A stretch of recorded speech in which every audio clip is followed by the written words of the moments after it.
1945, Europe lay in ruins after World War II. The world was divided, East and West, ideologies clashing.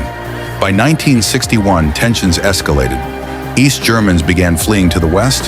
To stop the exodus, a wall was built, dividing families in a city. Concrete and barbed wire, a symbol of oppression. East and West Berlin, two worlds apart. Families separated, dreams halted, hope dimmed. But the world never forgot their struggle.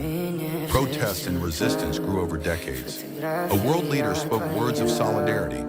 Hope kept alive. Change seemed distant but inevitable.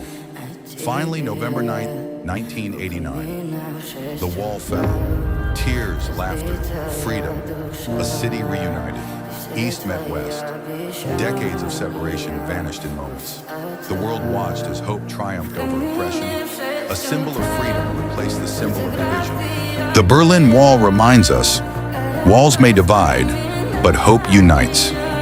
Today, fragments remain, a memory of struggle and courage. The story of Berlin, a lesson for humanity. From division to unity, history teaches resilience. Freedom was never given, it was fought for. The Berlin Wall may be gone, but its story lives forever.